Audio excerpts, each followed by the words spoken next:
Hello అందరికీ welcome to me Lakshmi's ముచ్చట్లు.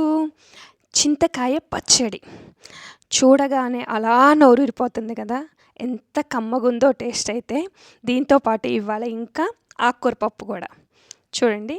చక్కగా టమాటాలు, పచ్చిమిరకాయ, ఆనియన్, కొత్తిమీర కాడలు, మునగాకు అన్నీ కలిపి చక్కగా పప్పు చేసా. అదేనండి మునగాకు పప్పు.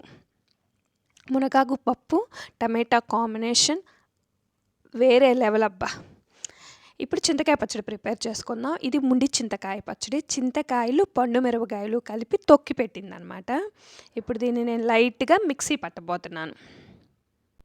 ఎన్ని పచ్చళ్ళు ఉన్నా కూడా చింతకాయ పచ్చడి ఆ స్థానమే వేరు కదా పచ్చళ్ళలో. సూపర్బ్ అంటే సూపర్బ్ ఉంటుంది.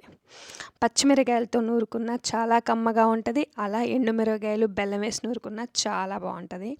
మిక్సీ పడుతున్నాను.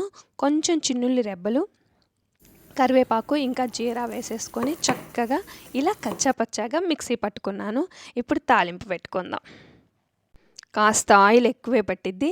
ఇట్లా తాలింపు గింజలన్నీ వేసుకున్నాక చక్కగా ఒక పెద్దుల్లిపాయని చిన్న చిన్న ముక్కలుగా కట్ చేసుకొని ఇలా ఫ్రై చేసుకున్నాక మిక్సీ పట్టుకున్నటువంటి ఈ చింతకాయ పచ్చడి వేసి కొంచెం సేపు మగ్గించుకోవాలి. చక్కగా ఆయిల్ అంతా అబ్జర్వ్ చేసుకునేటట్లు. మా చిన్నప్పుడు అమ్మమ్మ రోట్లో చింతకాయ పచ్చడిని ఎండుమిరపకాయలు బెల్లం వేసి నూరు పెట్టేదన్నమాట. అబ్బా, తీయగా పుల్లగా భలే ఉండేది. అట్లానే ఇలా పచ్చిమిరకాయలతో కూడా భలే రుచిగా ఉంటుంది. చిన్నప్పుడు నోరు కొంచెం బాగాలేకపోతే వేడి అన్నంలో ముడి చింతకాయ పచ్చడి నెయ్యి వేసి పెట్టేవాళ్ళు. మీకు గుర్తుందా? ఇప్పుడు మునగాకు పప్పు తాలింపు పెట్టేసుకుంటున్నాను. మునగాకు పప్పు కూడా చాలా మంచిది హెల్త్కి. వీలైనంత వరకు అన్నిట్లోకి మునగాకు వేసుకోవటానికి ట్రై చేయండి మీరు కూడా.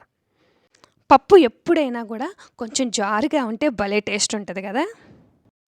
పచ్చడి చూడండి ఎంత కలర్ఫుల్గా ఉందో. ఇక వడ్డించేసుకుందామా? చక్కగా రైస్ పెట్టుకొని ఇట్లా వేడి అన్నంలోకి చింతకాయ పచ్చడి పెట్టుకొని ఒక పక్క మునగాకు పప్పు పెట్టుకొని తింటుంటే ఉంటుందబ్బా, ఆహా. నిజంగా వీటి కింద ఏ నాన్ వెజ్లు పనికిరావు కదా. ఇట్లా వేడి అన్నంలో నెయ్యి పోసుకొని పప్పు పచ్చళ్ళతో తింటుంటే అద్భుతంగా ఉంటుంది. మీలో ఎంతమందికి ఇలా చింతకాయ పచ్చడి పచ్చిమిరకాయలతో నూరుకుంటే ఇష్టం? ఈ పప్పు పచ్చడి కాంబినేషన్లకి ఊరమిరపకాయ ఉంటే భలే ఉంటుంది కదా. అలా ఊరమిరపకాయ కొరుకుతూ పచ్చడి ఒక ముద్ద, పప్పుతో ఒక ముద్ద తింటే ఎంత కమ్మగా ఉంటుందో. వీడియో చూసిన ప్రతి ఒక్కరూ లైక్ ఇవ్వండి. Thanks for watching. Thank you.